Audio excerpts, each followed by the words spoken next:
ಆತ್ಮೀಯ ವೀಕ್ಷಕರೇ, ತಮ್ಮೆಲ್ಲರಿಗೂ ಸ್ವಾಗತ ನಮ್ಮ ಯೂಟ್ಯೂಬ್ ವಾಹಿನಿಯಲ್ಲಿ. ಇಂದಿನ ಈ ಒಂದು ವಿಡಿಯೋದಲ್ಲಿ ಕರ್ನಾಟಕ ರಾಜ್ಯ ಸರ್ಕಾರಿ ನೌಕರರ ಕುರಿತು ಒಂದು ಬ್ರೇಕಿಂಗ್ ಅಪ್ಡೇಟನ್ನು ತಮ್ಮೊಂದಿಗೆ ಶೇರ್ ಮಾಡ್ತಾ ಇದ್ದೀನಿ. ರಾಜ್ಯ ಸರ್ಕಾರಿ ನೌಕರರಿಗೆ ಮತ್ತೊಂದು ಬೈಕ್ ಶಾಕ್ ಮತ್ತು ತುಟ್ಟಿ ಭತ್ಯೆ ಹೆಚ್ಚಳದ ಕುರಿತು ಪ್ರಮುಖ ಮಾಹಿತಿ ಇಂದಿನ ಈ ಒಂದು ವಿಡಿಯೋದಲ್ಲಿ ತಮ್ಮೊಂದಿಗೆ ಶೇರ್ ಮಾಡ್ತಾ ಇದ್ದೀನಿ. ಬನ್ನಿ ವೀಕ್ಷಕರೇ, ಹಾಗಿದ್ದಲ್ಲಿ ಡೀಟೇಲ್ ಆಗಿ ನೋಡ್ತಾ ಬರೋಣ ಏನಿದೆ ಮಾಹಿತಿ ಅಂತ. ಕರ್ನಾಟಕ ರಾಜ್ಯ ಸರ್ಕಾರಿ ನೌಕರರಿಗೆ 2025ರ ಮೊದಲನೆಯ ತುಟ್ಟಿ ಭತ್ಯೆ 1.50% ಇನ್ಕ್ರಿಮೆಂಟ್ ಮಾಡಲಾಗಿದೆ. ಇದಕ್ಕಿಂತ ಮುಂಚೆ ಕೂಡ ನಿಮಗೆ ನಾನು ಇನ್ಫಾರ್ಮೇಷನನ್ನು ನೀಡಿದೆ. ಭಾಳಷ್ಟು ಯೂಟ್ಯೂಬ್ ವಾಹಿನಿಯಲ್ಲಿಯೂ ಕೂಡ ನೀವು ನೋಡಿದ್ದೀರ. ಕರ್ನಾಟಕ ರಾಜ್ಯ ಸರ್ಕಾರಿ ನೌಕರರಿಗೆ 1.50ರಷ್ಟು ತುಟ್ಟಿ ಭತ್ಯೆಯನ್ನು ಹೆಚ್ಚಿಸಲಾಗಿ ಸರ್ಕಾರ ಅನುಮೋದನೆ ಮಾಡಿದೆ.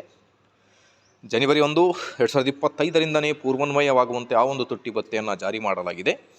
ಈಗ ಮತ್ತೆ ರಾಜ್ಯ ಸರ್ಕಾರಿ ನೌಕರರಿಗೆ ತಮ್ಗೆ ಗೊತ್ತಿದೆ, ಕೇಂದ್ರ ಸರ್ಕಾರಿ ನೌಕರರಿಗೆ ತುಟ್ಟಿ ಭತ್ಯೆ ಯಾವಾಗ ಇನ್ಕ್ರೀಸ್ ಆಗುತ್ತೆ, ರಾಜ್ಯ ಸರ್ಕಾರಿ ನೌಕರರು ಕೂಡ ಇನ್ಕ್ರಿಮೆಂಟ್ ಮಾಡ್ತಾರೆ.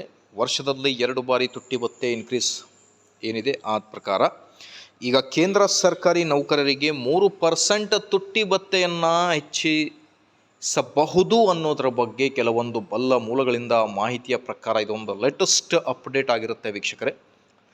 ಈಗ ಕೇಂದ್ರ ಸರ್ಕಾರಿ ನೌಕರರಿಗೆ 3% ತುಟ್ಟಿ ಭತ್ಯೆ ಜುಲೈನಿಂದ ಜಾರಿಯಾದರೆ ಅದು ಡಿಪೆಂಡ್ ಆಗಿರುತ್ತೆ AICPI ಸೂಚ್ಯಾಂಕದ ಆಧಾರದ ಮೇಲೆ ಅದನ್ನು ಫೈನಲೈಸ್ ಮಾಡಲಾಗುತ್ತೆ. ಸೊ ಹಾಗಾಗಿ ಈಗ ಬಲ್ಲ ಮೂಲಗಳಿಂದ ಮಾಹಿತಿ ಪ್ರಕಾರ 3% ತುಟ್ಟಿ ಭತ್ಯೆ ಇನ್ಕ್ರೀಸ್ ಆಗಬಹುದು ಅನ್ನೋದರ ಬಗ್ಗೆ ಒಂದು ಅಂದಾಜಿಸಲಾಗಿದೆ. ಹಾಗಾಗಿ ಕೇಂದ್ರಕ್ಕೆ 3% ಇನ್ಕ್ರೀಸ್ ಆದರೆ ಮತ್ತೆ ರಾಜ್ಯ ಸರ್ಕಾರಿ ನೌಕರರಿಗೆ 7ನೇ ವೇತನ ಆಯೋಗದ ವರದಿಯಲ್ಲಿ ಕೇಂದ್ರದ 1%ಗೆ 0.722% ಇನ್ಕ್ರೀಸ್ ಮಾಡಬೇಕು.